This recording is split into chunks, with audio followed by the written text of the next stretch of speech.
Muito bem, voltamos a falar direto da página do Jornal Visão Espírita, no YouTube e no Facebook, para mais uma gota de Espiritismo, mais uma gota de O Livro dos Espíritos, livro 4, capítulo 1, Penas e Gozos Terrenos. Vamos iniciar e encerrar o item Uniões Antipáticas. Encerrar o item, mas não o assunto. Não tenho capacidade para isso, para esgotar o assunto, né? Questões 939, 940 e 940A. Vamos estudar? Vamos lá. Uma vez que os espíritos simpáticos são levados a unir-se, como se explica que entre os espíritos encarnados, muitas vezes a afeição que existia apenas de um dos lados e que o amor mais sincero seja recebido com indiferença e até mesmo repulsa? Como, além disso, a afeição mais fervorosa entre dois seres pode transformar-se em antipatia e mesmo em ódio? Questão longa, eu vou ler de novo, número 939. Uma vez que os espíritos simpáticos são levados a unir-se, como se explica que entre os espíritos encarnados, muitas vezes a afeição existia apenas de um dos lados, e que o amor mais sincero seja recebido com indiferença e até mesmo repulsa?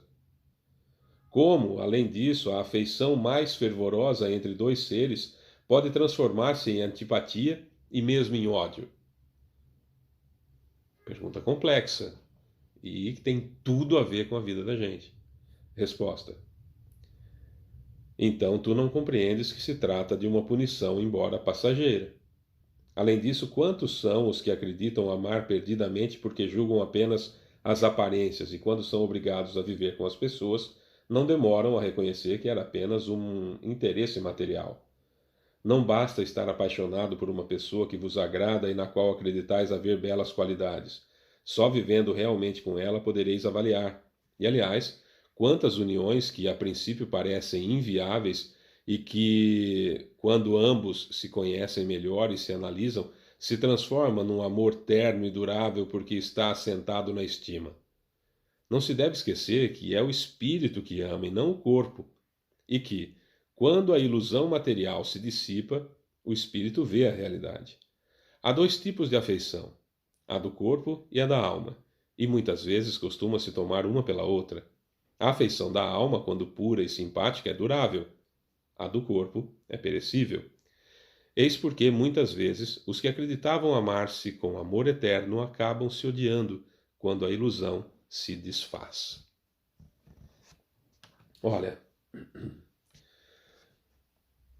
no plano espiritual, como no plano carnal também, mas eu vou trazer para o plano espiritual porque lá não tem como disfarçar, não tem como a gente ficar com a ilusão do corpo ou com a ilusão do que a pessoa se apresenta para nós, como o psicopata, por exemplo, que se apresenta para nós como maravilhoso, mas que no plano espiritual ele não tem como fazer isso, porque a gente está vendo, está sentindo ele, né? Então, no plano espiritual, nós nos reunimos em grupos de pessoas simpáticas, estamos sempre perto de quem a gente gosta. Então, aquelas pessoas que nós somos obrigados a conviver aqui na Terra, por um motivo qualquer, de trabalho, de parentesco, sei lá, por alguma situação, no plano espiritual, cada um vai para um lado, cada um vai para o seu grupo de pessoas afins, que é aquilo que nós chamamos de família espiritual, né? De parentesco espiritual. Parentesco corporal e parentesco espiritual, bem explicado isso no Evangelho, inclusive, segundo o Espiritismo. Então, veja bem, quando a gente fala de parentesco espiritual, são as pessoas que nós temos simpatia realmente, que nós já conquistamos um grau de amizade, de amor suficiente para suportarmos a imperfeição do outro. Ou simplesmente não nos preocuparmos. Eu me lembro, por exemplo, de algumas homenagens que eu escrevi para pessoas que desencarnaram, que eu comentava assim, e é realmente da maneira que eu penso. Pode até ser que o fulano de tal tenha defeitos, mas isso pouco me importa. O que sempre me chamou a atenção a respeito desse ou daquela pessoa, dessa ou daquela pessoa, sempre foi a quantidade enorme de qualidades que tinha. E tem, porque continua vivo. Isso sempre fez parte dos meus textos. Quando alguém perguntava assim, nossa, como morreu fulano de tal? Estava doente há muito tempo, como morreu fulano de tal? Normalmente eu respondo, mais importante do que ele morreu, eu vou contar para você como ele viveu. Ele fazia isso, ele fazia aquilo, era uma pessoa boa nesse sentido, nesse sentido. Dizem até que tem defeito, mas pouco importa. O importante é isso de bom que fez, tal, tal, tal, tal. Porque realmente é isso, não me importa o defeito da outra pessoa. Se eu estou prestando muita atenção no defeito da outra pessoa, muito provavelmente eu tenho aquele defeito e por isso me incomoda, então eu deveria estar prestando atenção no meu defeito para superá-lo, para não mais encontrá-lo nas outras pessoas, não é? É uma questão de respeito, uma questão de honrar os compromissos de amizade, semelhante ao que a gente falou no vídeo de ontem, acerca da perda dos entes queridos e também, muito interessante, decepção, ingratidão e afeições rompidas. Foi o item de ontem, fantástico, que nós falamos nesse sentido. Então, quando a gente fala do plano espiritual, é mais fácil nós entendermos a união de pessoas simpáticas, nós nos aproximamos daqueles que nós realmente gostamos de estar próximos. Porém, quando a gente vai encarnar, no nosso planejamento encarnatório, estando numa colônia e participando da elaboração do nosso planejamento encarnatório, via de regra, a gente escolhe reharmonizarmos-nos com espíritos que nós estamos longe, que tivemos algum problema. E aí, por isso que acontece a união entre pessoas antipáticas. Antipáticas entre si, não antipáticas, nossa, que sujeito antipático, não é nesse sentido, é que não tem simpatia, não tem sintonia um pelo outro. Isso acontece entre mãe e filho, entre mãe e filha, entre pai e filho, entre pai e filha, não é? Isso acontece entre cônjuges, acontece para reharmonizar, acontece entre irmãos, acontece na família, via de regra. Porque se precisa reharmonizar é porque está desarmonizado, concorda? E a família é um dos pontos, é uma das entidades que nós precisamos para nos reharmonizarmos com aquele que nós tivemos uma desarmonia qualquer. Na Terra, como eu disse, por exemplo, citando, por exemplo, o psicopata ele é extremamente agradável, ele faz de tudo para conquistar você até tirar a vantagem que ele quer tirar de você, seja ela qual for, até a sua vida, até tudo que você tem.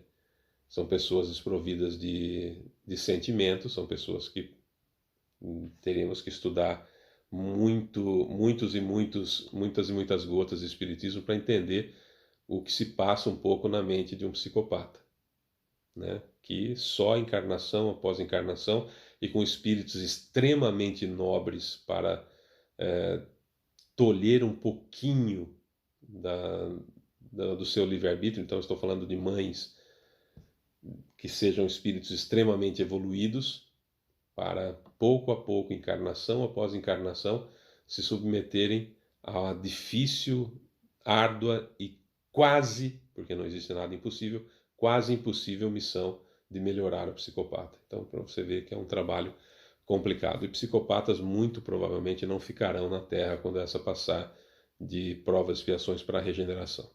Certo? Tá, então vamos lá. Aqui na Terra nós encontramos uma pessoa. Então vamos entender a simpatia e a antipatia. Se eu nunca vi esse espírito, se eu nunca tive contato com esse espírito, então vamos imaginar que eu e você nunca, nas muitas encarnações que nós temos, segundo o professor Nazil Canarim Júnior, da UFSCar de São Carlos, no cálculo que ele fez, levando em consideração tempo de erraticidade e expectativa de vida de todas as épocas, chegou a mais ou menos em torno de uma média de 65 mil encarnações que nós já tivemos, certo? Aqui na Terra. Então, nunca me encontrei com você. O primeiro impulso que eu tenho e que você tem é de simpatia. Nós nunca nos vimos. Então, o primeiro impulso é de simpatia.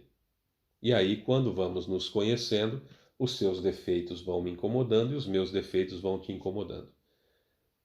Então, o defeito que eu tenho, que você tem, me incomoda. O defeito que você tem, que eu tenho, te incomoda. E nós podemos, então, depois desse primeiro bom contato, nós nos repudiamos e cada um vai para um lado. Não há ódio, mas não me interessa você também não se interessa por mim. E gerou ali uma antipatia depois de nos conhecermos, porque os nossos defeitos machucaram, feriram o nosso orgulho, certo? Tá. Quando nós conhecemos alguma pessoa e temos um bom relacionamento com ela no plano espiritual e encontramos ela encarnada, temos então uma simpatia natural, porque já nos conhecíamos.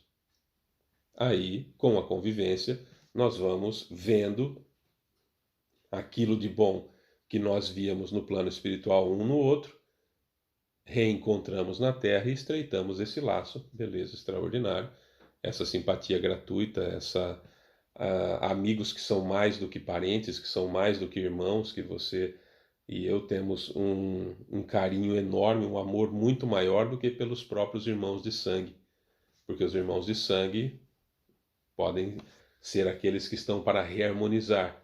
Então a gente tolera, a gente convive porque é irmão e tudo mais, mas com o amigo a gente que já temos essa afinização, já temos essa simpatia, então esse amigo é o nosso irmão espiritual e a gente está com ele na Terra. Isso, beleza, então veja que simpatia são dois.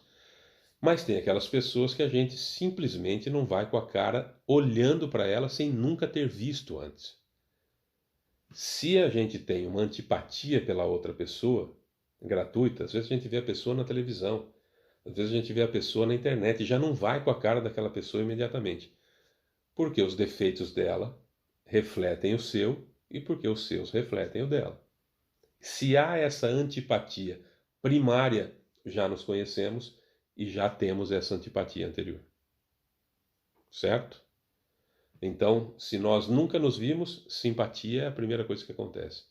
A simpatia gratuita é por quem eu já tenho simpatia e a antipatia por quem eu não gosto. Como nós estamos encarnados, então eu posso me encontrar com você, eu estou trabalhando em mim alguns defeitos, você está trabalhando em você alguns defeitos, nós nos encontramos e por mais que nós temos uma certa antipatia um pelo outro, a gente vai convivendo no centro, a gente vai convivendo no trabalho, eu vou segurando as minhas imperfeições, você vai segurando as suas imperfeições e a gente consegue conviver harmoniosamente. E aquela antipatia que eu tinha por você, por um determinado defeito, você corrigiu. E a antipatia que você tinha por mim, de um determinado defeito, eu já corrigi. Nós então estreitamos essa amizade e a gente começa, um não podendo olhar para a cara do outro, não me afinizei com ele, o meu santo não bate com o dele, mas com a convivência a gente acaba se dando bem e viramos grandes amigos. Ótimo!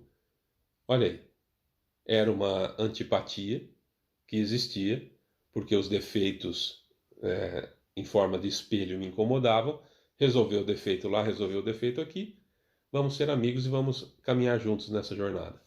Excelente.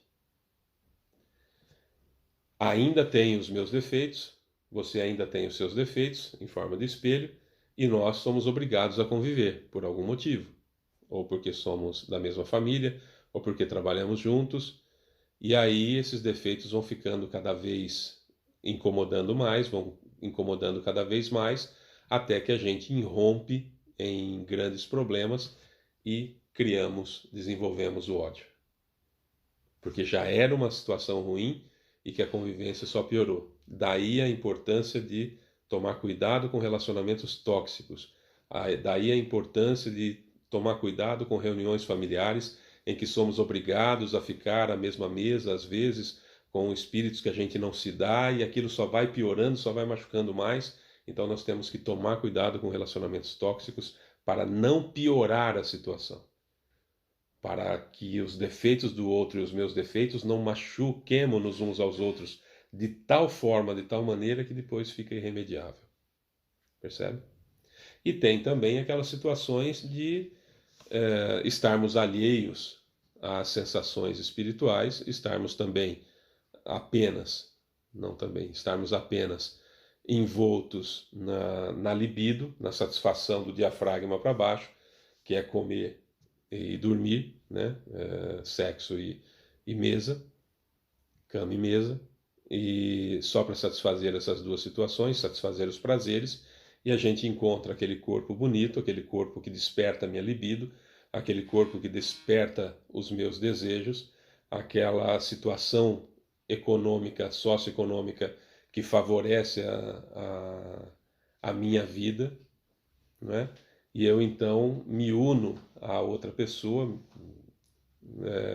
me aproximo da outra pessoa apenas com interesses daquilo que se vê, né? Das aparências, do dinheiro, do corpo bem feito, da situação dos prazeres do diafragma para baixo.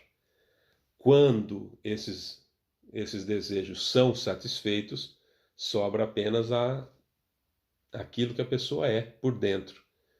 E aí é que acontecem as grandes decepções, as grandes satisfações que se transformam em raiva, em ódio, em desrespeito, em despeito, em desprezo, enfim, aquilo tudo que a gente conhece. Então tudo depende do meu contato com a outra pessoa, depende exclusivamente de como eu enxergo a outra pessoa. Eu amo outro espírito, eu espírito amo outro espírito, quer esteja ele num corpo branco, num corpo preto, num corpo amarelo, num corpo vermelho, num corpo cor-de-rosa, azul, vinho, seja lá o que for, alto, baixo, magro, alto, rico, pobre, homem, mulher. Eu amo outro espírito. E quando for assim, e o quanto mais nós conseguirmos que seja assim, mais uniões simpáticas nós teremos, né? Seria mais ou menos isso. 940. A falta de simpatia entre os seres destinados a viver juntos também não é uma fonte de sofrimentos tanto mais amargos por envenenarem toda a existência? Resposta: muito amargos de fato. Mas trata-se de um desses males de que vós sois, na maioria das vezes, a principal causa. Primeiramente, vossas leis são erradas, pois acreditais que Deus vos obriga a ficar com aqueles que não vos agradam. E além disso, nessas uniões, ordinariamente buscais antes a satisfação do vosso orgulho e de vossa ambição do que a felicidade de uma afeição mútua. Então sofreis as consequências dos vossos preconceitos. Eu não tenho que ficar casado com um ser que me maltrata, porque o que Deus uniu, o homem não separa. Deus não uniu coisa nenhuma. Eu não tenho que ficar convivendo com uma mãe tóxica, com um pai tóxico, com irmãos tóxicos, piorando ainda mais a situação, se eu não consigo fazer aquilo melhorar, porque eu tenho que estar lá no almoço de Natal, porque eu tenho que estar lá no almoço de domingo e saio de lá pior e o relacionamento piora e somos obrigados porque é família. Não, dê um passo para trás.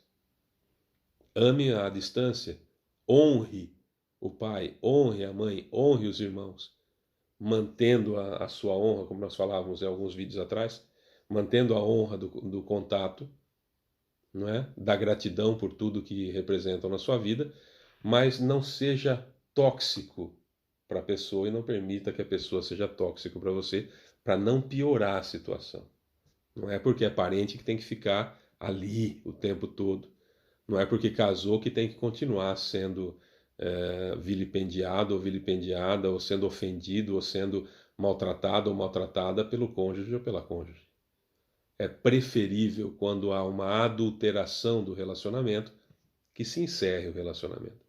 Não é só adultério. Adultério é uma forma de adulteração do relacionamento. Quando o relacionamento perdeu a originalidade boa, ele está adulterado. Igual gasolina, adulterada. Tem situações que estão contaminando a relação. Então sai dela, né? Nobremente. É assim que funciona. 940A. Mas nesse caso não há quase sempre uma vítima inocente? Por exemplo, no caso dos filhos? Resposta: sim, e para ela trata-se de uma dura expiação. Porém, a responsabilidade de sua desgraça recairá sobre aqueles que a causaram. Se a luz da verdade penetrou-lhe a alma, de sua fé no futuro virá o consolo. Além disso, à medida que os preconceitos diminuírem, as causas dessas infelicidades íntimas também desaparecerão. Eu não posso largar porque eu tenho meus filhos. Não jogue a responsabilidade da sua infelicidade e da toxicidade do seu relacionamento nas crianças. Até porque elas vão crescer num ambiente tóxico e você vai fazer com que essa criança seja um adulto frágil em muitos aspectos e com grande propensão à busca de compensação e fuga da realidade por drogas ou na introspecção que leva à depressão. Então não faça isso. Seja responsável. Né? As uniões antipáticas, elas são necessárias para a reharmonização. Mas para reharmonizarmos-nos é preciso que o outro também queira. Não tem um velho ditado que diz assim: quando um não quer, dois não brigam? Quando um não quer, dois não se reconciliam. E não podemos obrigar o outro a reconciliar conosco. Então é só nós fazermos a nossa parte. E não devemos estender benevolentemente o pescoço ao inimigo, como disse Jesus no Evangelho segundo o Espiritismo, no capítulo 17. Certo? Equilíbrio das situações. É isso. Sou Fábio Pereira, essa é mais uma gota de Espiritismo. Nós vamos falar no próximo vídeo sobre medo da morte. Beijo pra você que fica. Tchau.